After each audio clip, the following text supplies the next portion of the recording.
This is the Russian Dynamite, Masha Slamovich. Becca here. This is not America's sweetheart, Davian. And It's Billy Starks. And the super fly guy, Trayvon Jordan. This is the fly side flyer, Jalen Brandon. Hardcore Princess, Jules Malone. Hi there, this is the Bubblegum Princess, Alexia Nicole. This is the Brazilian Wonder Woman, Christy Jane. This is the baddest black belt, Chennai Kai. This is Kid Bandit. The smash hit, Joel Bateman. This is Robin Renegade. Cody Hawk. Brutal Bob Evans. And you are listening to Wrestling with Entertainment, one of my favorite podcasts in the whole wide world. Happy New Year. It's two-time CCW Cruiserweight Champion Chris Farrow, and you're watching Wrestling with Entertainment. Hello, and welcome to the show. It's Wrestling with Entertainment, the only audio experience on the web today, the trusted choice for interviewing all your favorite wrestlers every Tuesday and Wednesday on YouTube and Castbox, sponsored by Rogue Energy and Player One Coffee. I am, of course, your host, James J., and it is a great day for wrestling, because we are wrestling with the Redwine Assassin, Mr. 954, Chris Farrow. Yay! How are you, Chris? Man, I'm good. I just woke up 2 hours ago. Well, I beat you down. I woke up an hour ago. Hey, we up. Where can we find the Redwine Assassin next, event-wise? Well, I'm making my National Wrestling Alliance debut tomorrow at Revolution in Fort Lauderdale, 10 p.m. Congratulations. Thank you. And where can we find all things Chris Farrow on social media? My Instagram, Chris Farrow 954, ChrisFarrow 954. That's all together. Also, like my fan page on Facebook. It does numbers sometime. Chris Farrow page, or you can also put in Chris Farrow 954 there. Farrow Gaming Channel, my new Instagram. I like gaming, and it's more so of a hobby, but I'm doing some things with it. Farrow Gaming Channel on Instagram, and a Twitter _ at Chris Farrow 954. And I'm also new on TikTok. I don't know why I can't put 954 at the end of my name, but it's 954 Chris Farrow at TikTok. And merchandise? Merchandise, I'm running low because I sold out on some. I have a couple extra large left, but you can buy pro wrestling shirts of me on prowrestlingtees.com. Just search Chris Farrow. I have about 5 different t-shirt designs. My favorite one, and most people's favorite, is the mixtape, 2-time mixtape t-shirt. Also my favorite. And visors and more shirts are coming really, really soon. Maybe some sweatpants. I might do sweatpants. Okay. I like sweatpants. Now, and you don't have to go looking for it. All of the links to all his social media will be in the description of the video below, both on YouTube and Castbox. Alright, let's get into it. You work for Coastal Championship Wrestling. Can you tell us about your relationship with that company? Okay, been there since June 2019. Then I took about 5 or 6 months off. I was there on and off for about 4 months, but I took some time off, came back March 2020, around the time the pandemic was around, and or when it was like heavily influenced at that time. And I've been there. I've been involved ever since then. I just needed to get my money up for training, and once I had enough money, I gave it to them and started my training consistently since March 2020. So it was CCW is your basically your home promotion, no? Yes, it's right in my home city of Pompano Beach. It's about 17 minutes from home, so I'm in the area. Okay. Now, you made an appearance on AEW Dark. You teamed with Eli Isom against Ryan Nemeth and Cesar Bononi. Can you tell us about Yeah. that experience? Ah, I tell my closest friends this because it's kind of like they're not used to like being around a whole bunch of famous people or famous wrestlers and whatnot. Being at AEW was cool because someone like me, I'm from Pompano, man. It's small. It's you know we just started to be Broward, where I'm from, really just started to really come out and be on the map. So, but where I'm from, we really starting to come out now. Um, so for me to go there, it was totally different because I've seen like some really big names there, and it was like a big high school campus because everybody was just walking around, chilling, eating, being on their phones. Um, Ryan Nemeth and Cesar Bononi. I actually worked Cesar before in a Rumble in Pompano before. Cool guy. Ryan Nemeth, same thing. He was a really cool guy when I met him. Eli Isom was super cool.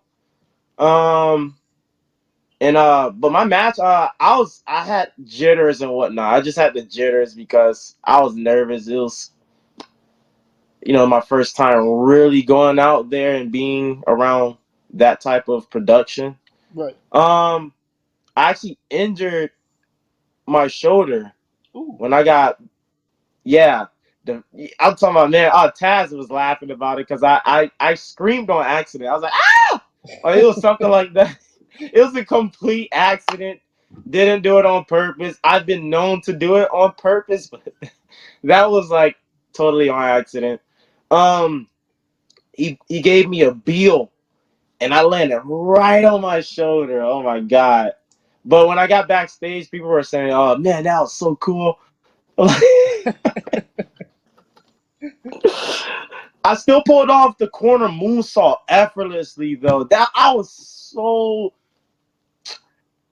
My whole shoulder, like, dude, I couldn't even take off my shirt. I couldn't even put a shirt on. I was struggling so bad, and that was it was for a while, you know. But AEW treated me good. I had a lot of fun. Shout out to QT Marshall and Sean Dean. Are those guys coming up to you after the match and giving you advice?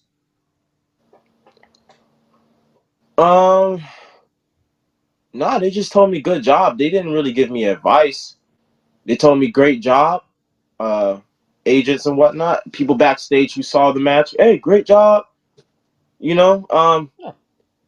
No pointers, honestly. I don't, as far as I remember. But before going into the match, when I was being all somewhat, I'm not really a nervous wreck, but I'm kind of like, oh man, I'm here, I'm doing this, and then Ace Steel came up to me. You know Ace Steel? Yeah. Yeah, he came up to me. The guy that trained CM Punk, man. Like, he came up to me, hey man, I was drinking coffee. I was at the little coffee table. He was like, hey man, how you doing? I was like, oh, he's like, he's still. I was like, yeah, I know you are. He's like, how you feeling? I was like, I'm a little nervous. He just gave me some pep talk. He's like, be cool, blah blah blah. Cool. He was super cool. I had my coffee in my hand. I was like, man, this is it. So, but yeah, nothing about my match. No worries there. I mean, as long as Ace Steel didn't come up and bite you. No, and you know what's so crazy? That happened right before that happened right after, which is so weird, right? That happened after. When did that happen? Do you know when that happened? I can't remember exactly when that happened.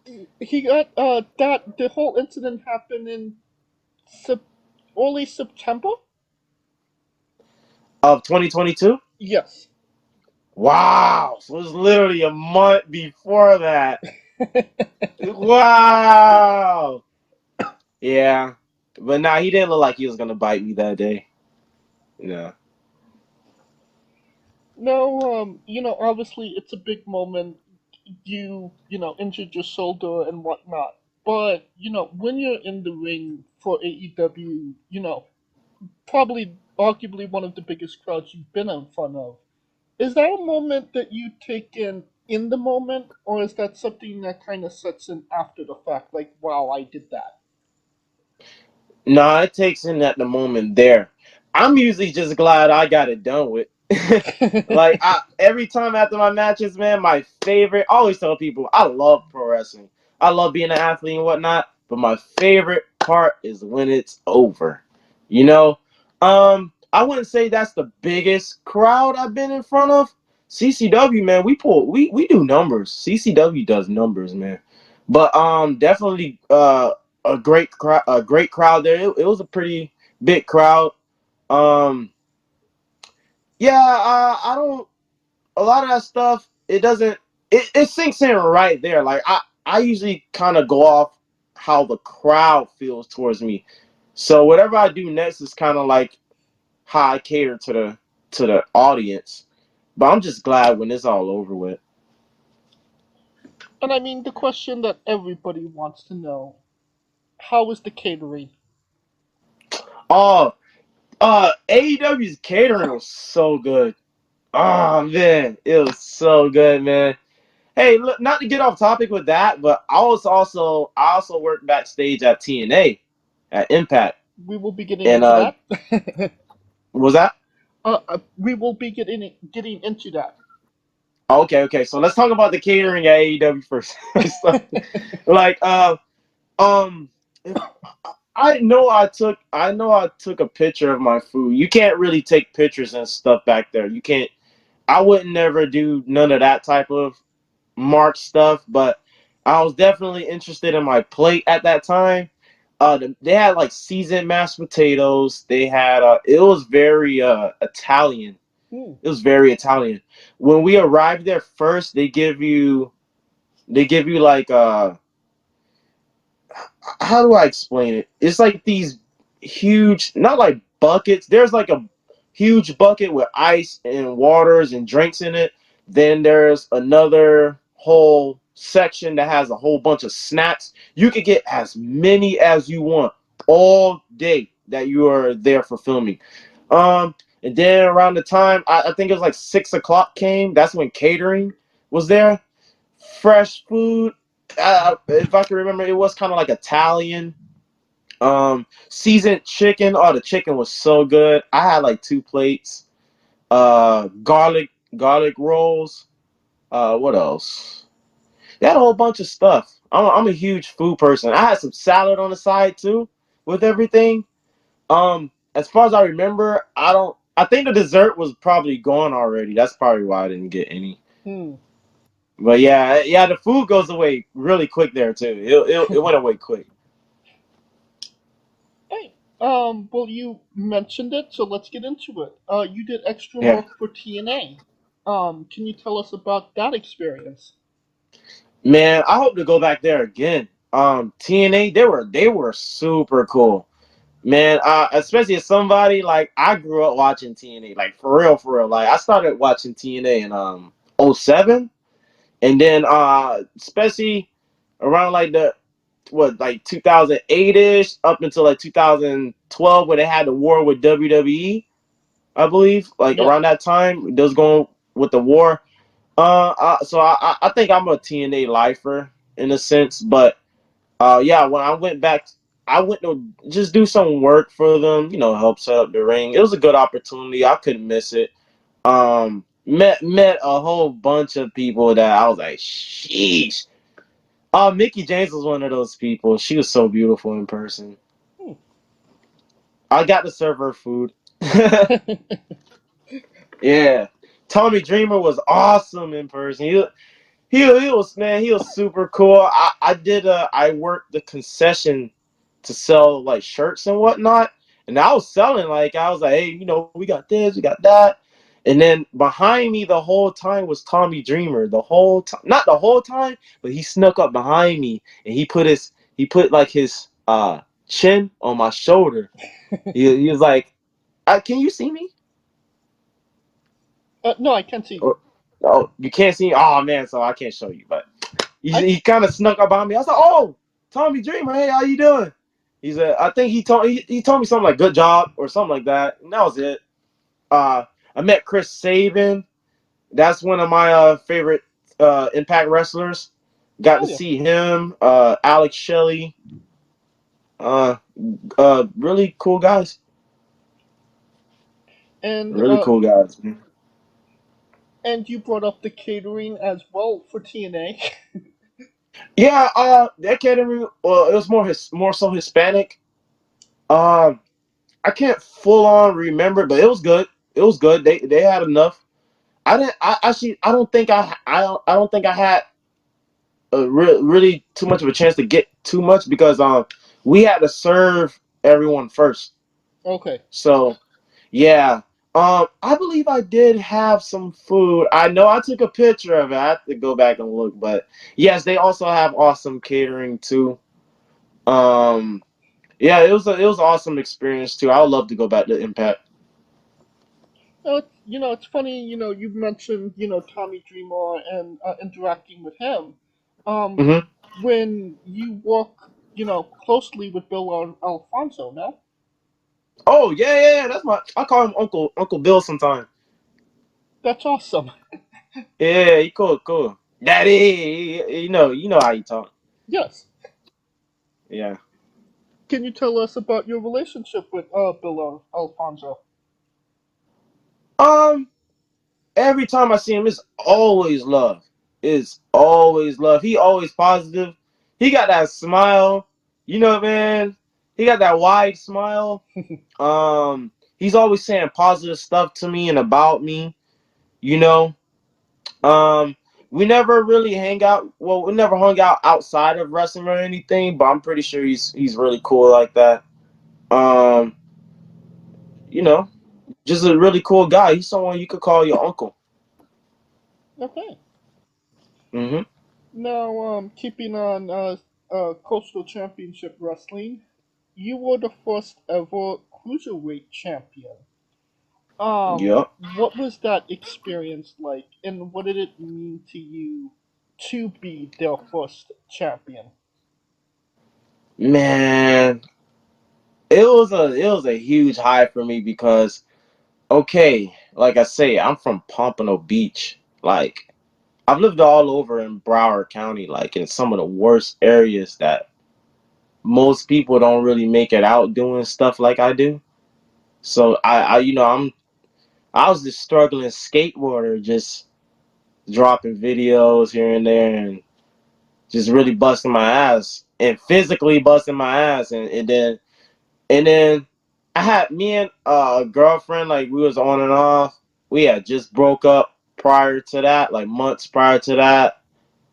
Um I had COVID, all of that. And then I end up becoming this champion. So I felt like I beat everything. It was a total high for me. I felt like I beat all the odds when I won the belt. You know what I'm saying? And then Right. I just saw that picture today for the first time, me actually holding the belt around my waist for the first time. I could see how happy I was, and then you can see the sun, like not the sun, but the lights are clearly shining on me. And I remember posting that picture on my little Instagram story. I said the sun shines brighter on him. You know what I'm saying? So I felt like I was on top of the world, and then to be the first black person, not to throw race in there, but you know, it's not a there's a first black everything, but I wanted to be the first black something too.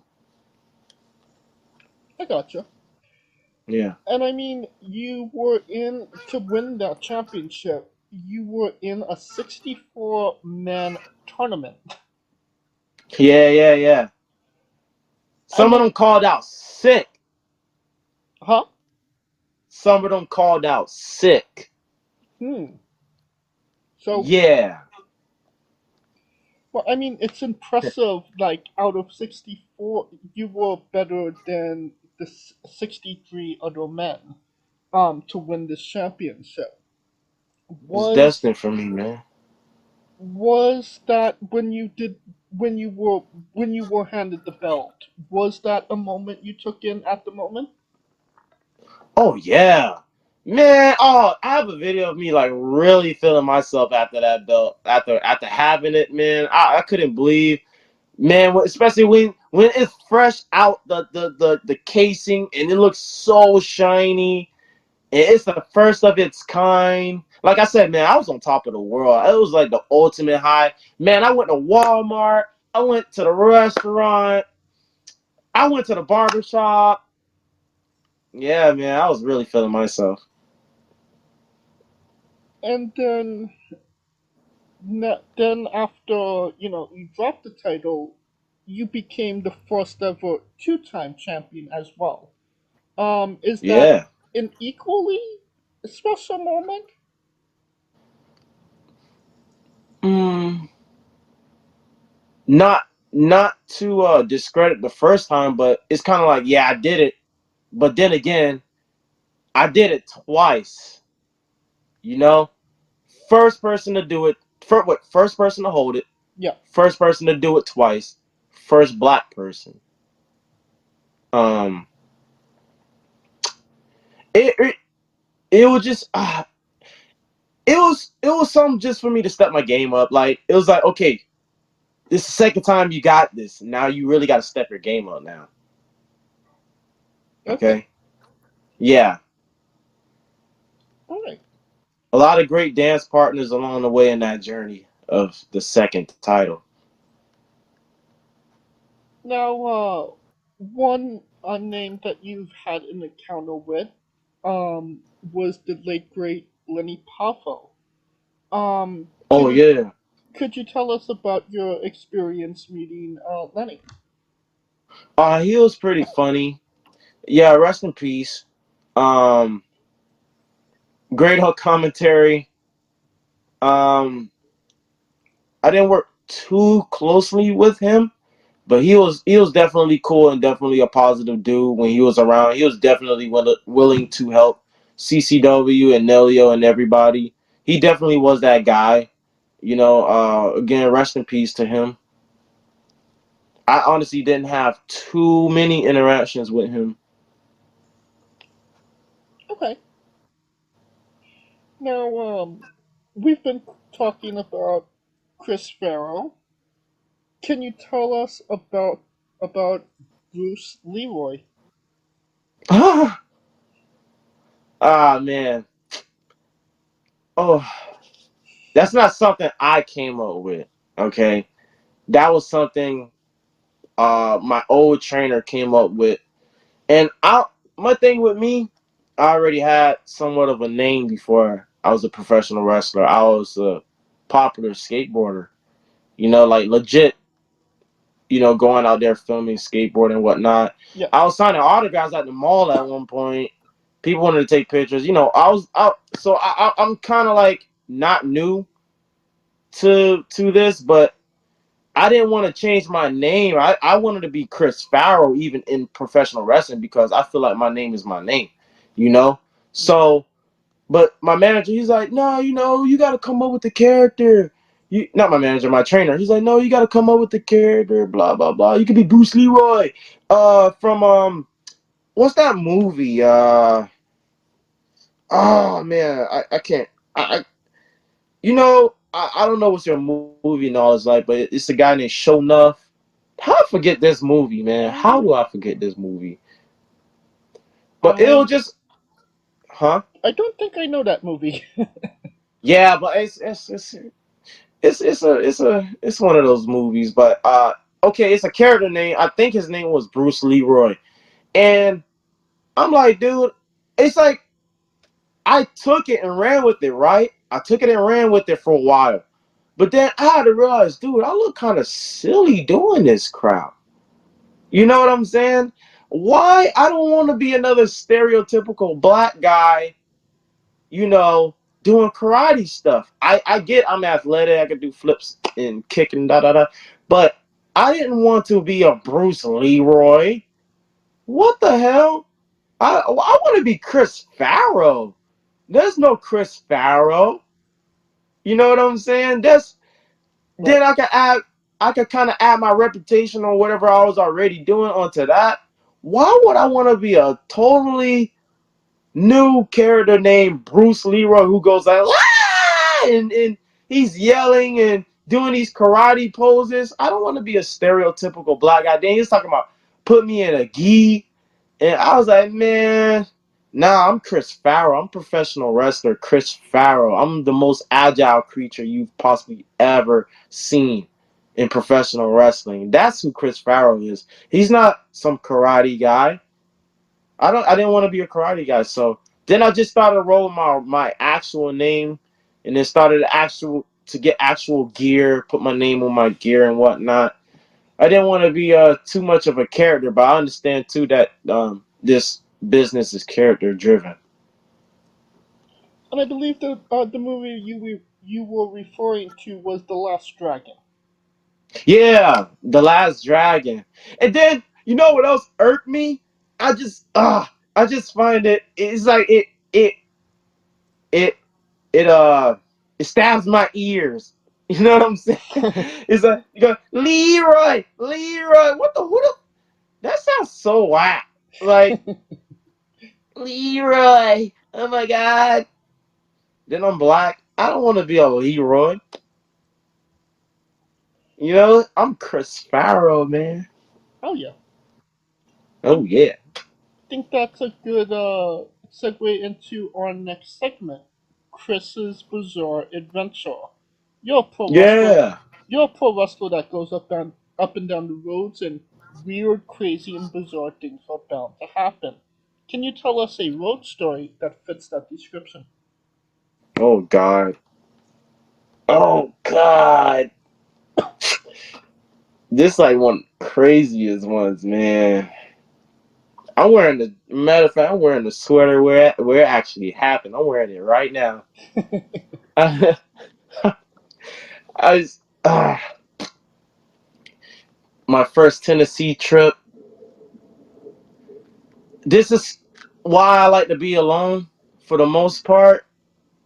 But we're all fine. Me and the guys are all fine now. This was 3 years. Well, December will be 4 years now, or whatever month that happened. But yeah, my first Tennessee trip. On the way back home, on the way there, super awesome. Everybody's in the van. We're laughing, chilling, listening to music, talking about what we're going to do next, talking about training, blah, blah, blah. Then on the way back home, we call this story, me and the other participants in this story, we call it the van ride from hell. Okay. You know the plane ride from hell? Yes. We had the van ride from hell. You get what I'm talking about? Like, it's funny now, but at the time it wasn't so funny. You know what I'm saying? Yes. I'm talking about police involved, knife involved. We punching each other, ripping each other's sweaters. This was my favorite sweater. This is one of my favorite sweaters, man. Yeah, I ripped my sweater. You know? And I experienced some racism. You know? That was one of the worst. I want to go in full detail maybe one day because it's funny now. But yeah, man, you know that van ride from hell. On the way there was so cool. We were getting along, but on the way back, you know, people are in their feelings. They drunk. One guy didn't work, so he's in his feelings, and he's also drunk. So he's trying to fight me and everybody in the van, but it's mostly at me because I got to perform a little bit, and then I'm athletic, so he's calling me, yeah, you little black, blah, blah, blah. And he's tugging on my sweater. Then I have to pull out a knife. Then the police gets called because the van is swerving and whatnot. It was, oh my God. I'm talking about 3 guys drunk. Man, bro, that was, one day maybe I'll tell that story. One day, man. We'll tell it like documentary style where we have everyone we have his point of view, then his point of view, then my point of view. Man, we gotta put some like sentimental music in the background. We gotta have you know where they have those actors reenact the scene. We gotta have all that. But yeah, I think by far that was one of the worst. And then actually just this past Saturday, the truck broke down on me. I roll the truck to I sometimes I drive the ring truck to the location, and I went to go to a gas station, and then after that it broke down on me, so I was stuck in Hialeah till like 3 a.m. or something like that. But anything for the team. All right. I mean, if you would like to tell the full story right now, I would definitely not mind it. Nah, man, because it's like I'm the type of person. I'm the type of person, man. I just try to let all that negative stuff go. I really do. Some stuff is hard to let go, but I just don't think it's still the right time to tell that story. But I didn't say this. Uh, he did apologize. The person who started everything, he did apologize. He apologized. As far as I know, he apologized to me. I don't know about everyone else, but he definitely apologized. Even sometimes when we talk or see each other, he still apologizes for it. I'm just like, nah, man. Like I'm telling you, you could do probably anything to me, and as long as I know you are really really sorry, and you meant it, then I could totally let it go, and I don't mind shaking your hand or even give you a hug. So, but I just want to. I think I'd rather get everyone else's, you know, say on that. Alright, fair enough. Now, you, did a recording with Brian Cage for Redcon? Yeah, I haven't seen it yet. I don't know if it's out, but I hope to see it. It was a commercial, correct? Yeah, we did a commercial. It was nice. It was at the school. It was in Pompano Beach. It was at the CCW arena. Um, they had some really cool equipment. Really, really good stuff. What was that experience like filming a commercial? It was new because despite doing this for like 4 years now or so, and despite doing other media stuff, I've never really, as far as I remember, having shot an actual commercial. And then I don't know Brian Cage. I don't know him, but I've been around him on and off for the past 3 or 4 years. I always we don't talk, but we say hi, how you doing, whatever. And that day I kind of got to know him a little bit more, and I know he likes skateboarding and whatnot, so we talked a little bit about that. Um, Easy to work with. Yeah, cool. He's hella cool. Just seems like a chill guy. Now, you can correct me if I'm wrong here, but you trained with Paige Van Sant before her match at Double or Nothing, no?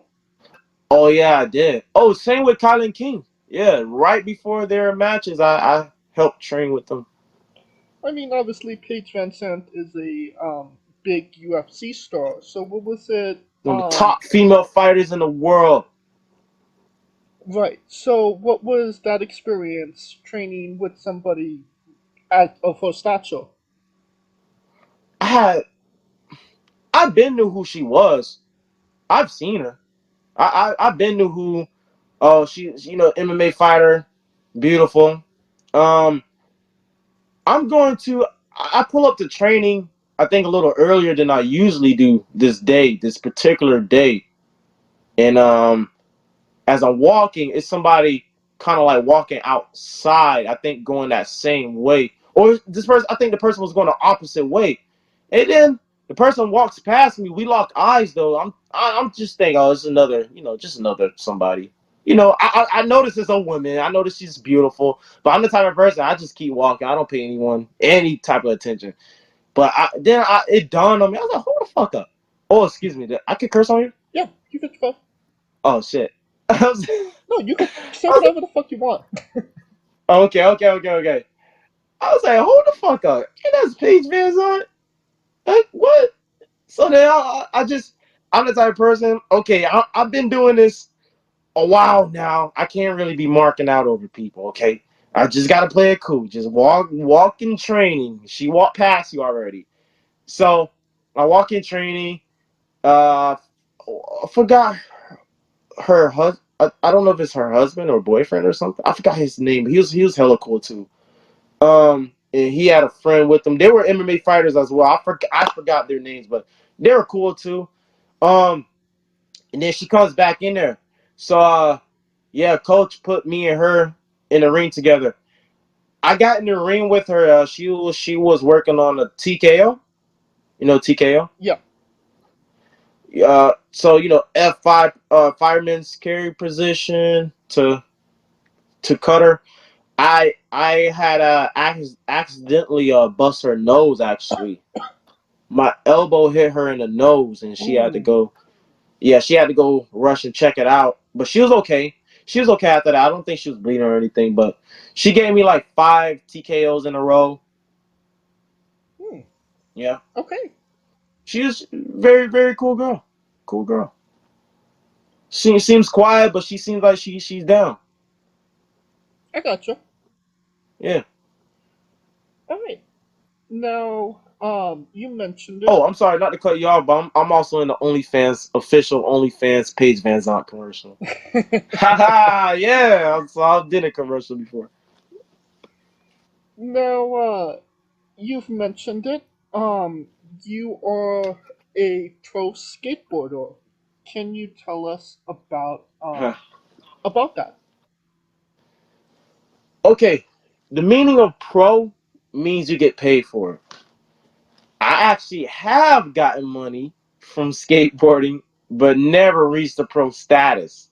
Okay, Oh. so um, I think about me and skateboarding. I wouldn't say I would say I was a good. I am a good skateboarder. I will say that, but I wouldn't say I'm one of the best. Maybe in this particular little area, but I wouldn't say I'm the best. I wouldn't say.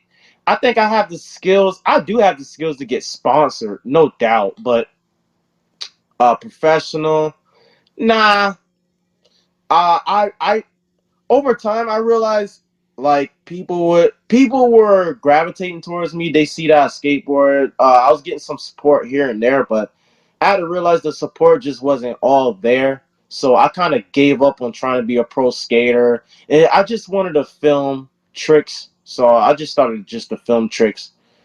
Maybe hoping that somebody would just be like, okay, I want to put him on, and that did work. I started to get like sometimes free shoes, sometimes free clothes, uh, free drinks, stuff like that. They'll give it to me for free, or I'll get like a discount, like a heavy discount, from skate shops and stuff like that. So, yeah, skateboarding is still a huge part of my life.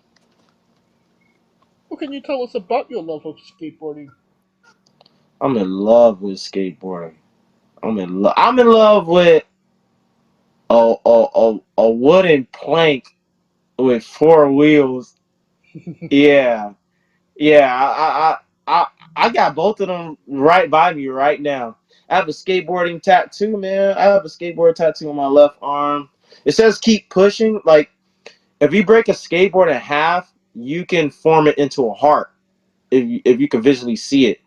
So that's what my tattoo is. And then it says "keep pushing." So that means on and off the board, just keep pushing. You know what I'm saying? Yeah. So skateboarding, I started in 1999. I lived in the hood my entire life. My entire life. Even still to this day, I'm still kind of like in here. But I used to live in Deerfield Beach. At this in this hood called Stanley Terrace Apartments, and this kid he stole it right off my hand. He just took it right off my hand. And I was crying, and my mom, she was mad. How you gonna let that boy take that skateboard off your hand? My mom was just always tough on me, single mom. So we went to go get it back, and I've been hooked on skateboarding probably up until like 2003. From that up until that point, then I got into rollerblading, and then more so into video games after that. So I had stopped skateboarding after a while, but then when 2009, like 2008ish, 2009. It was like more so high school, freshman year of high school, 2008, 2009. uh I was around other kids that were skateboarding to school, and they were skating in the area. And then literally right behind where I lived at the time, I was living in Coral Springs. There was this skate shop I had no idea was right behind where I lived. I had no idea it was a skate shop. It's called Flipside Skate Shop. It was off Wiles Road in Coral Springs, and it was in this. It was like, you know, those places where people work on cars, like those. I don't know what they call them, duplexes, or it's like a whole bunch of garage looking areas and facilities. I get what you mean, yeah. Yeah, they had one of those, and how? Let me ask you, how old are you? I'm in my late 20s. Okay, I know I look young, but I just turned 30. Do you remember when Obama? It was like 2008. Obama. It's like you can't use cable no more. You had to have some type of box or something like that to get cable. Oh yeah, where they switched from the um the bunny ears You to the you HD and the HD. Yeah, you know, yes, you know what I'm talking about. Yes. Okay, so I had the skateboard at the time that I borrowed from a friend just to try it. You know, I was just fooling around with it. I was 15 or 16. I was like 15, 16 at this time. My mom told me to go to Walmart to go get one of those those boxes to convert so we can get the cable for the house. So I'm riding through this plaza. It's like 7, 8 o'clock at night, and then this guy, this black guy, shout out to my guy. He's like still one of my best friends to this day. His name is Ezekiel. He's probably like 14 years older than me. Super hippie, skater guy, dreads, yeah, guy type of guy. He's probably like a heavy influence on my personality probably, but 'cause he's super cool and chill. Um, he stopped me. He saw me riding in the owner of Flipside. They stopped me. It was like oh man, what kind of board is this or whatever. It was like, oh, you know, at this time I was riding this deck called Positive. It's a skate company called Positive. That's the deck I was riding. It was just in horrible shape. So then they were just telling me, oh, what I needed to do, or you need to get new wheels, blah blah blah. So me literally accidentally just going to the store to Walmart to go get something for my mom. I saw this skate shop and these guys stopped me and told me what I needed to do. So I go. So it's like literally ever since then I've been at that skate. It's kind of like CCW. It's like I ain't got nothing to do, or I'm looking for something to do, and I stumble across this, and then once I'm there forever. You know what I'm saying? Right. So, yeah, man. Man, that skateboarding heavily influenced part of my life, bro. People don't understand. Like skateboarding is very, very dear to this young black kid from the hood. You get what I'm saying? This little what they call white boy stuff. You know? Yeah. It got me in trouble, but it's kept me out of a bunch of trouble, and it elevated my status as a person too, because people knew me as that guy. Oh, he got the tricks, he could skate, and then it always kept me in shape. You know? Yeah. I got you. Yeah. All right. Can you tell us about your love of anime? Ah, I love anime so much, man. I have so many loves and passions, man. Um, my phone actually, Yu Yu Hakusho. Yes. That's actually my phone case. Awesome. Yeah, it's Yusuke and Keiko, Okay. his girlfriend. Yeah. So, I love anime. I saw anime when it first came to the U.S. What Toonami, I believe. Yeah. Then Tsunami in like 1999, 2000.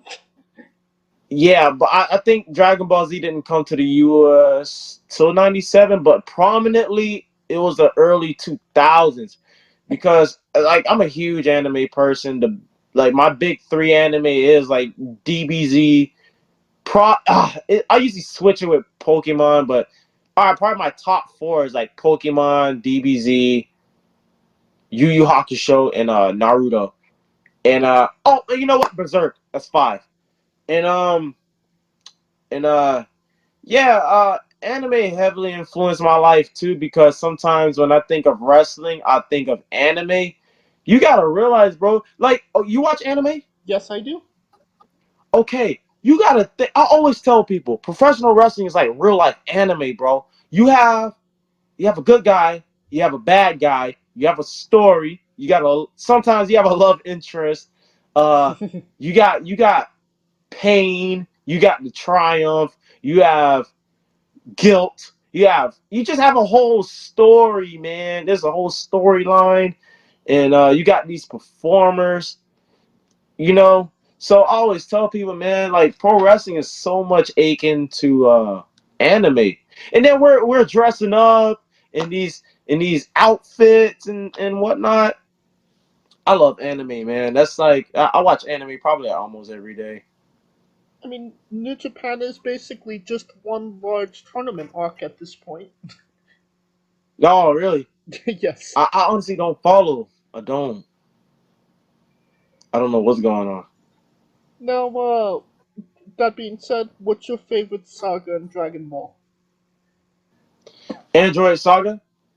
Ooh, Android Saga. Sometimes I refer to myself as Android 17 or just 17. Yeah. That I don't know. I love that because do you remember? Oh man. Okay. I have this. He's not my stepdad anymore, but I used to go over his family's house. They had a whole stack of anime VHS tapes, right? I'm Yes. talking about, bro. I seen all the DBZ movies on VHS at the time, and so you remember when Gohan got killed by the androids, bro? Yes, that was the You Future remember it? Trunks movie.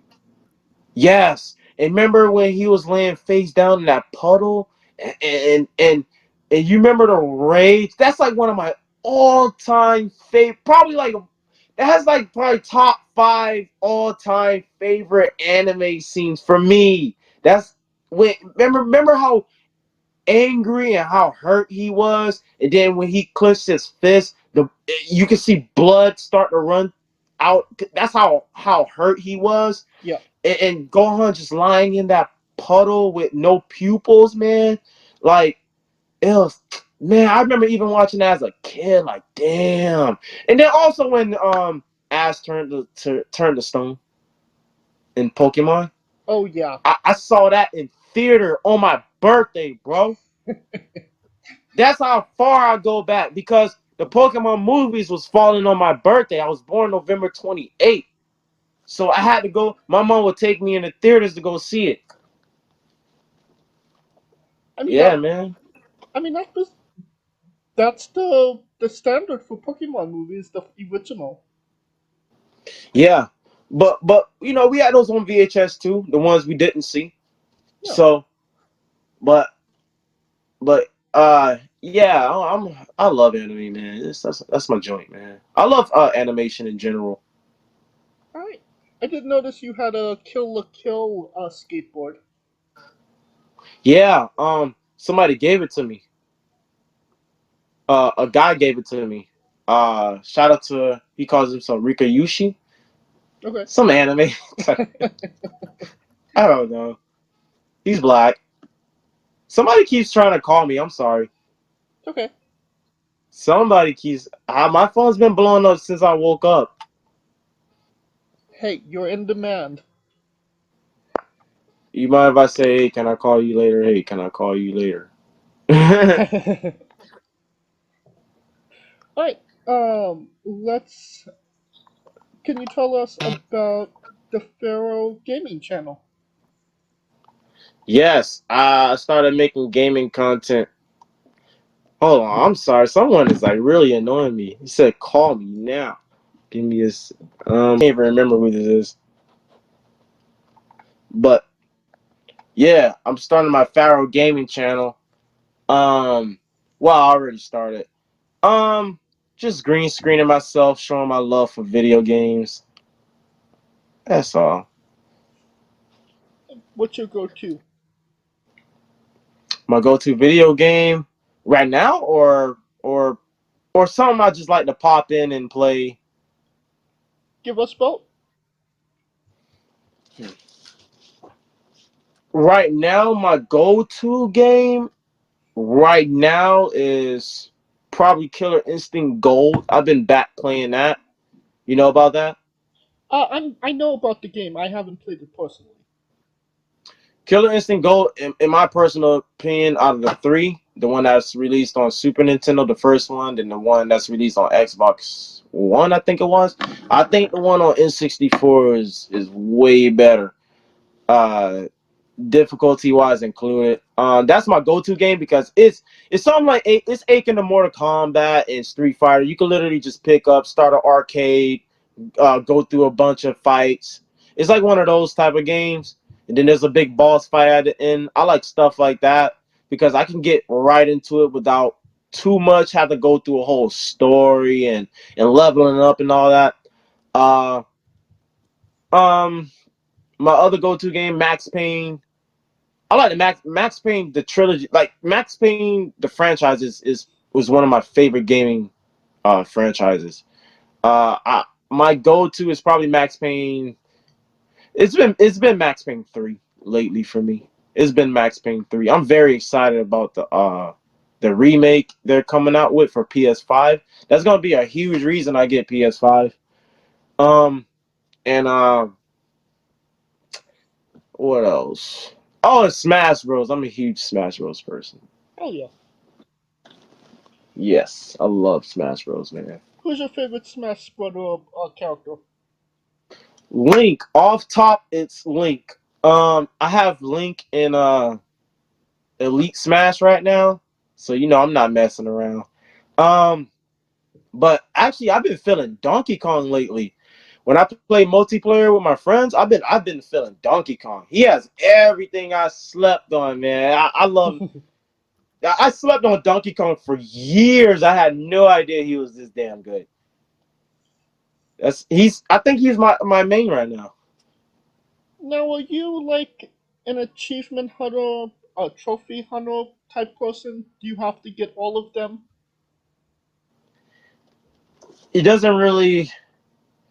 matter to me.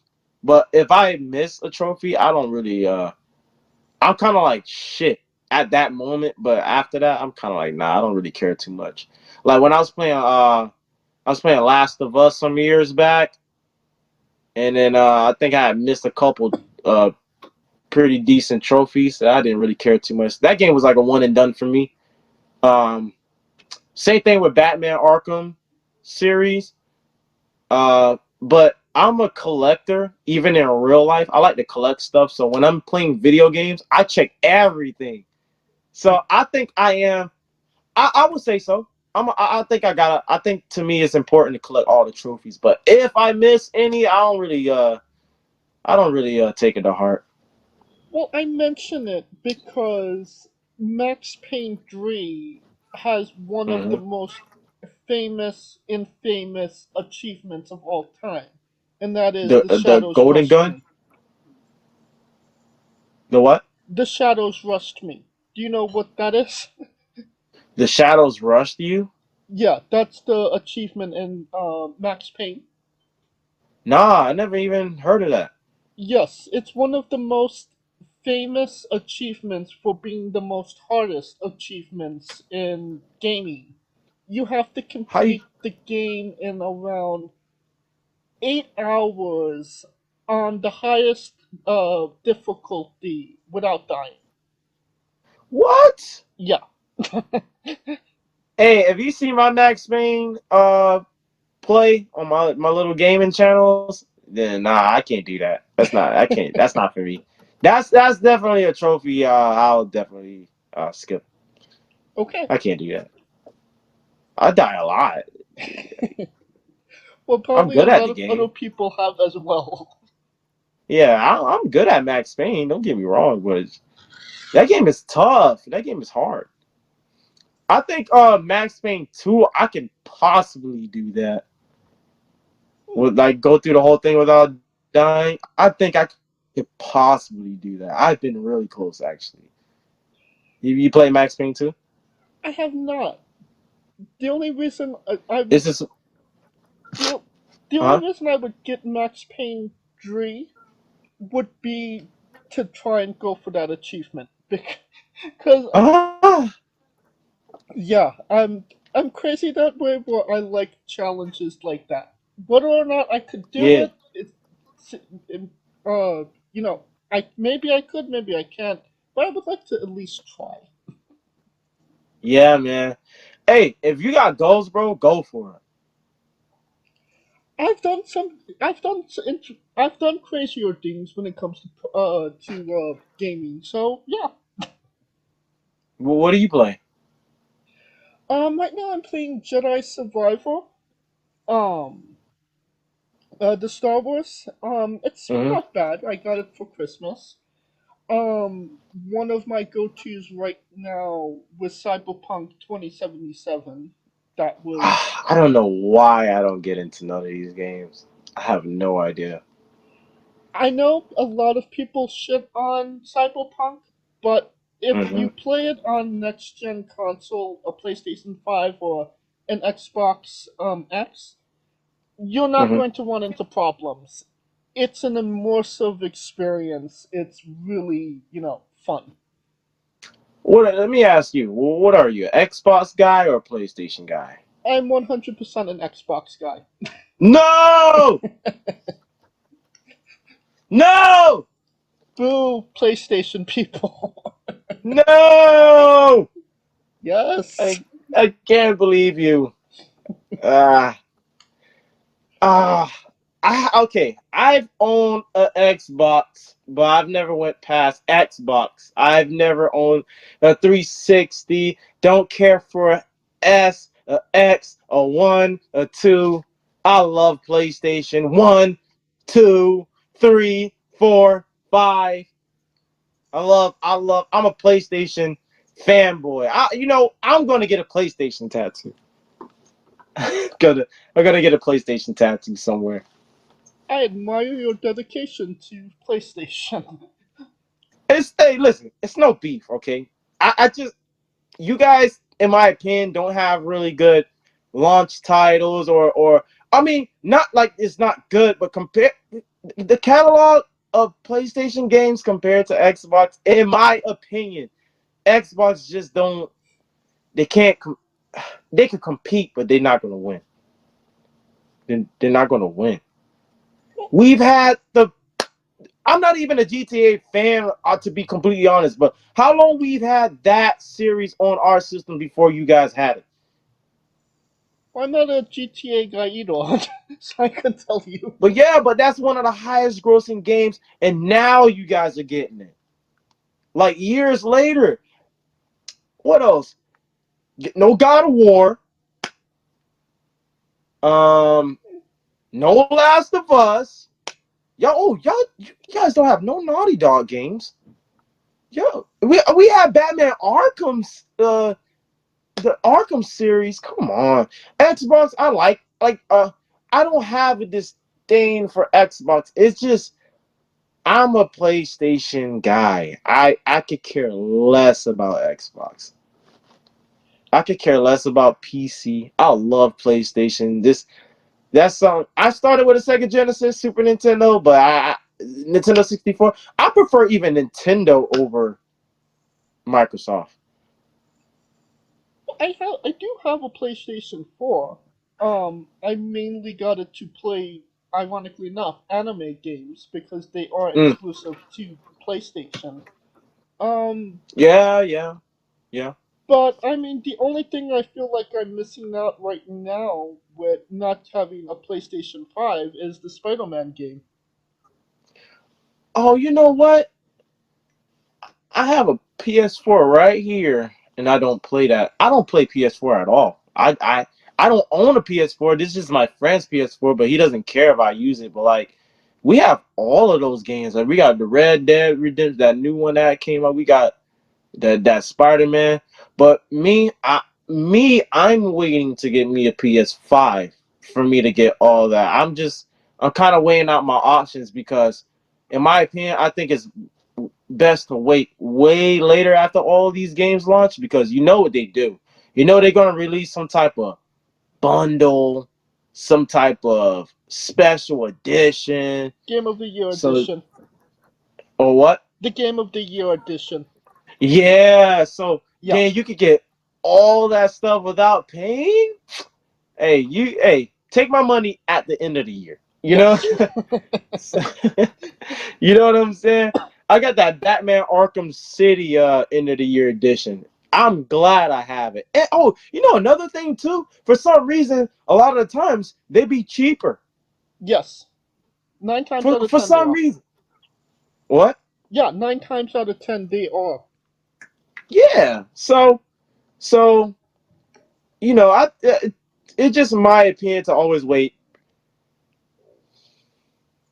I cannot wait for the Max Payne remake, and I'm also going to get that Resident 4.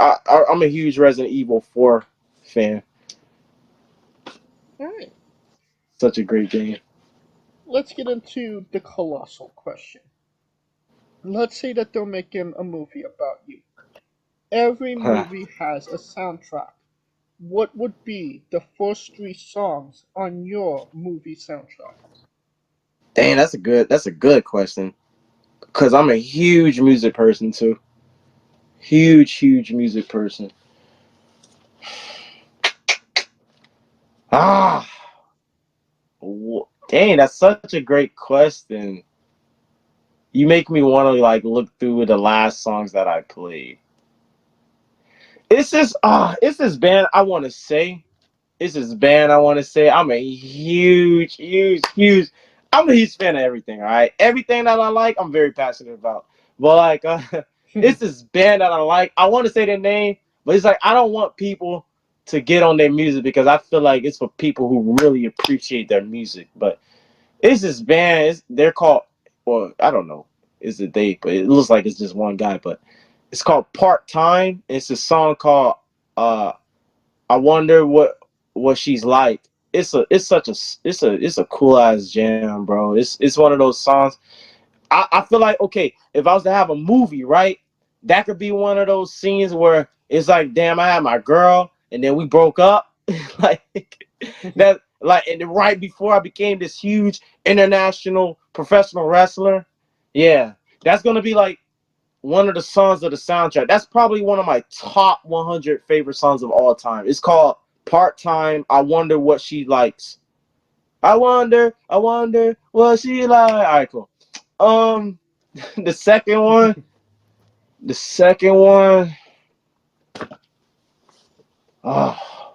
What would be the second song? A second one that would be a soundtrack to my life. You see, I might be here for 3 minutes. The second song that would probably change my life. Wow, bro, this is a hard question. Because I got so many songs that I love, not because the beat or because it's literally what they are saying. And I'm kind of dang. I got you. Huh? We could come back to the question and give you time to think if you'd like. No, I think I got it. Okay. I think I do, man. Okay. Soundtrack to my life. Oh, I just said it, matter of fact. Kid Cudi. You know Kid Cudi? Yeah. Soundtrack to my life. It's the soundtrack to my life. Oh, super paranoid. Got the sixth sense. Since my father died, I ain't been right since. Got the pieces of the puzzle to my universe. Split it, ate the shrooms just so I could see the universe. I try to think about myself as a sacrifice just to show the kids they ain't the only ones who up at night. The room will illuminate my room and soon I'm consumed by my doom. Once upon a time, nobody gave a fuck. It's all said and done, and my cock's been sucked. So now I'm in the cut, alcohol in the womb. My hearts are open. Song. Man, that's my. Oh man, that song be hitting me so hard, dude. Because that's not the first verse. That's more so the second verse. But he was talking about how his mom, he only got his mom, and then my dad didn't die, but he's in prison. My dad was never around at all, bro. I'm gonna be honest, that hurts me because I talk to my dad sometime now, and he only talked to me from prison. So, Kid Cudi soundtrack to my life, part time. I wonder what she's like. I need that one. I need that one song. Yep. That one song. I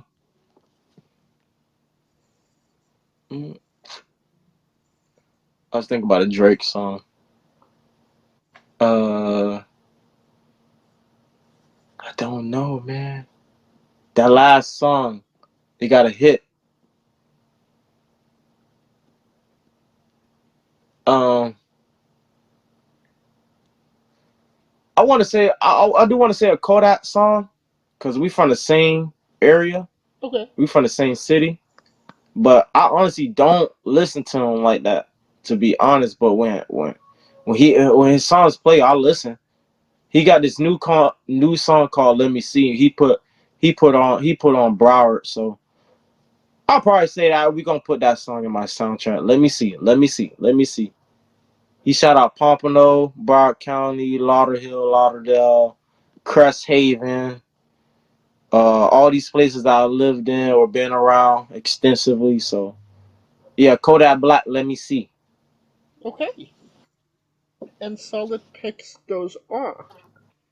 Now that we have the soundtrack down, we write the Mhm. script, and then we go to casting. Who plays Chris? And you can't say yourself because you are legally obligated to make a Stanley-esque cameo. Okay. Okay. Who would play me in a movie? Let me get Tyler James Williams from Everybody Hates Chris, who played Chris. Oh yeah. Alright. Yeah, because growing up, that was also my favorite TV show, and I always thought, and me and him are about the same age, actually. And I always felt like everybody hated me or was against me, and for the most part, it was true. And my mom is almost to a T like his mom. Almost. I swear on the facial expression, all that. The personality, all of that. The don't play, all of that. My mom was literally like that. So I always kind of saw myself in him.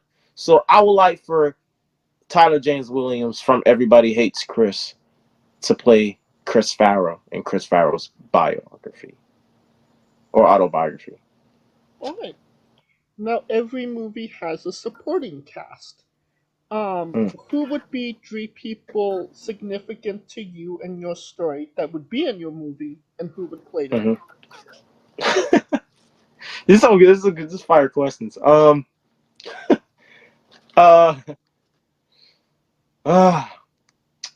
Okay. Yeah, I want. No, I'm not gonna say Usher. Why would I put Usher in my movie? I mean, you can if you're the producer. Cause my friend he has this Usher haircut, the South of France haircut that he does, but it's like I don't know if he could pull that off if Usher was to play him. So, woo, who? Let me get Don Cheadle. You know Don Cheadle? Yeah. I'm gonna get Don Cheadle to play my friend Frederick. No. I'm gonna get Eddie Griffin to play my friend Frederick because I always compare them two together. Okay. They're Frederick Ferdinand. His birthday just passed. He's been my best friend since like '97. He was one of the first. Him and his twin brother was like the first ever people I seen when I walked into pre-K. Soon as I walked into pre-K, I seen him and his brother, his twin brother, and I was like, oh, they ugly, and I turned around to my mom, and I ran to my mom, and my mom had to stay with me the whole day. But it wasn't because they ugly. I was always a scared kid, had anxiety and stuff like that. So But yeah, I'm gonna get Don Cheadle to play I'm sorry, Eddie Griffin to play my friend Frederick, because to me they have the similar facial expressions that they do, and my friend Frederick, in my opinion, he's one of the funniest people I've ever met in my life. Okay. I'm gonna get I'm gonna get Terrence Howard. You know Terrence Howard? Yes. I'm gonna get Terrence Howard to play my best friend Jerry. You know, my Terrence Howard, he talks kind of low, like, you know how he talk. You ever seen like Hustle and Flow? Nah, man, you know he talk like real southern and low. And he's light skinned like my best friend Jerry. And so and sometimes too, it's funny because I call him. I'll be like, "You like Terrence Howard?" He's the one with the Usher South of France haircut. He's Haitian, but he's from Pompano. He got somewhat of a southern drawl to him. So Terrence Howard could play my best friend Jerry. And you said I need one more person? One more. Supporting cast could be someone that supports the character. But what if it's good? Like, say I got the girl that really did me dirty. I want her in the movie. You think that's a supporting cast? I mean, Does that count? If it's significant to you and your story, then yeah, absolutely. Okay. I need a ex that really did me some type of way. Oh, I'm gonna get Jada Pinkett Smith. I'm getting Jada Pinkett Smith to play one of my exes that I was with in June, like 2018, and we was together for like 8 months. Had me meet the family, all that. I'm at the birthday party. We going out on dates every week. I'm treating this girl good. I'm giving her some good You know what I'm saying? This girl did me some type of way. And ironically, she looks like Jada Pinkett Smith. Ironically, in the face, I'm talking about facial expressions, the face herself, her face, and just the way she looks in general. She looks like a Jada Pinkett Smith. I could show you, bro. Like, she looks like Jada Pinkett Smith, spicy like her, attitude like, ungrateful. You do something nice for her, still tells you it ain't enough. I felt like I was Will Smith. You know what I'm saying? So, and yet you have the person... maybe Will Smith could play the me when I get older. Yeah, man. But young Chris Rock is also playing you. Isn't that a conflict of interest? No. Oh shoot. Because Tyler James Williams is older now. So we not okay. Yeah. Screw it. We keeping Tyler, man. Right. It sounds like an incredible movie, and you could pre-order the tickets now. Man, that movie's gonna be fire. Onto a controversial. You might cry a lot. Huh? Onto a controversial subject. Pineapple on pizza. What's your stance? Oh, I got no problem with it. I eat it.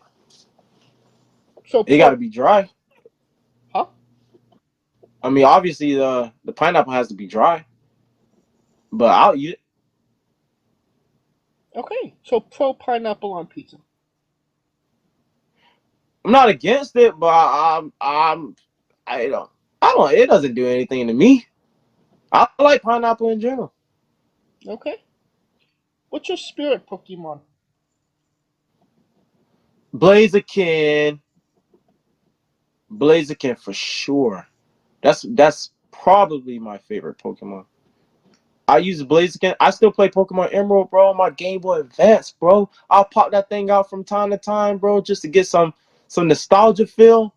And I have Blaziken, right? And I got Blaze Kick and Sky Uppercut, which are my two favorites. You know Sky Uppercut? I believe so, yeah. Bro, Sky Uppercut is super effective almost all the time against any Pokemon. And then if a Pokemon uses Fly, you can use Sky Uppercut and it will catch them. Oh yeah. Sky Uppercut is one of the biggest blessings in the Pokemon franchise, bro, along with Aerial Ace. Okay. Now we love the late great Tracy Smothers on the show. Do you know the Mhm. acronym for Doug? THUG. Tupac told me the hate you give. That's what Tupac said. I'm honestly not too familiar with Tracy Smothers. I know who he is, but I honestly don't know. I'm not sure I met him either. Fair But I enough. know who he is. I know the name. T is for terrible, H is for hell, U is for ugly, and G is for jail. 'Cause a Doug can't spell. Yeah, I've heard that before. Yeah. Yes. We love the late great Tracy, trying to keep the memory alive on the show. Hell yeah. Hell yeah. Weirdest question you'll be asked on a wrestling interview, hopefully. Would you ever consider wrestling a rock? Not Dwayne Johnson, not the country, an actual physical rock. It depends how much they're gonna pay me. I ain't got no problem wrestling. I used to throw rocks. They probably want their revenge at this point. So, you know, uh, I'll put on a good show. But that rock got to be like pretty much big enough for me to like toss around and actually do a show with it though. It's about the size of a shoe, I would say. And they got to have some type of gear on, because if I give a 450 to that rock, like I'm not trying to get impaled and whatnot. You know. Well, just for context, there is this wrestler named Psycho Mike that wrestled an actual rock for over 15 minutes in a Tungsten Man match. That's an Iron Man match that lasts for 2 weeks. What? Yes. Hey, that money, I don't know. He must be getting some good money. I think he did You it for know? free. He what? For free? Yeah. And he did not win the match either. So, yeah. What? Uh-huh. They tied. It was 319 to 319. But The Rock 319. What do you mean? 319 victories. Are you serious? Yeah. But The Rock was the champion, so by default the champion retained. So he did not win. I might have to check this up a little later on, because this sound way too ridiculous. I could send This you. sound crazy, bro. I can send you the match. Yeah, man, send me that. That sound really crazy. Yes. Something's going on. Something's going on. And you can't tell me somebody's doing this totally for free. Well, I mean, something's definitely going on in Canada because that's where it was shot. Well, there's a lot of mountains there. He must have got beef with someone. Like, he got beef with some mountains or some climbing mountains. And nah, bud, you gotta wrestle this rock now. Climbing these mountains over here. On a more Yeah, something's going on. On a more serious note, where do you see yourself in 5 years? I don't know.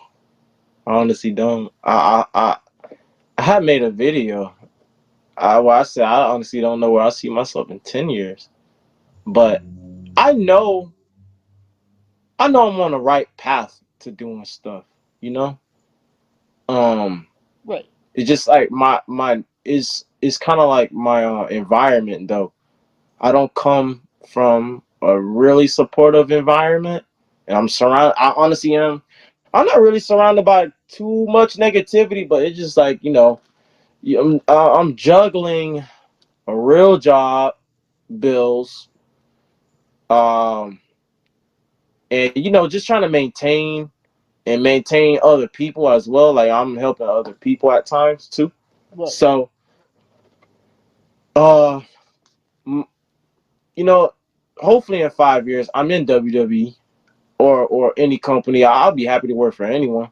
I'm happy to work for CCW, but any company that does sign me, I'll be happy and appreciative with. But hopefully in 5 years I do see myself in WWE, and then I'm in WWE 2K 28, 29.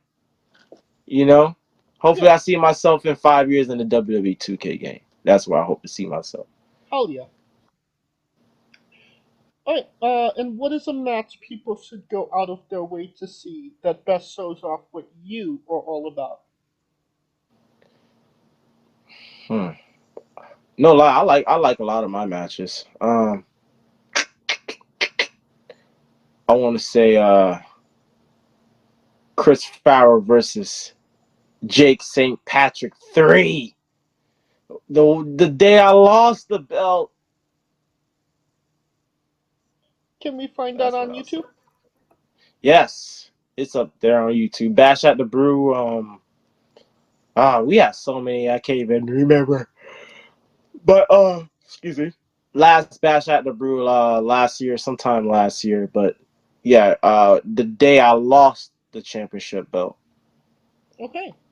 And I will find that match on YouTube, and I will put a link to it in the description of the video below, but on YouTube and Castbox for anybody that hasn't seen it, wants to see it, wants to re-see it after this interview. Yep. And since we are nearing the conclusion of this interview, we are wrestling with the 8 questions of doom. Dun, dun, dun. This is our speed round, our bonus round, the round where we see who you really are. Are you ready? Excluding yourself, greatest wrestler of all time. Shawn Michaels. Worst wrestler. Gilbert. You're main eventing WrestleMania for the World Championship. Who is your opponent?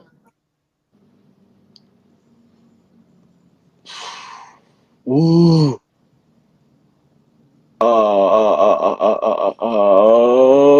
Seth Rollins. I like Seth Rollins a lot. If you could come out to anyone's entrance music, past or present, who would it be? Good question. Loaded. Hardy Boys. Finish the sentence. Kayfabe is... Kayfabe is kayfabe. Kayfabe is kayfabe? Yes, kayfabe is kayfabe. It's what they call it's canon. It's non-canon. Sorry, kayfabe is non-canon. We would have also accepted tastes great on toast. What? It's just a joke. Kayfabe sounds like something you could eat, I guess. Yes. Squash. Vegetable or fruit? Fruit, right? That is correct. It is indeed a fruit. I'm a smart guy. New Japan wrestler Taichi. His ring gear gets smaller every year, revealing more of himself to the world. My question, what is the appropriate trunks to butt cheek ratio for ring gear? Man, I prefer full tights. I don't like. I get ragged on like, oh, bro, I better not ever see you in that. So I think Daniel Bryan has good trunks because it look like it covers more so of everything. So full coverage. Full coverage. Gotcha. And the last question, the main event, the thing everybody wants to know. Have you ever had a conversation with a stranger in a supermarket about Darby Allin? Not that I remember. No. And that is the correct No. answer. Huh? That is the correct answer. What? No. Yeah, I guess so. No, it's not. Yeah, no. That will conclude this interview. Thank you so much for coming on and doing this with me. Hell yeah. Once again, Have fun.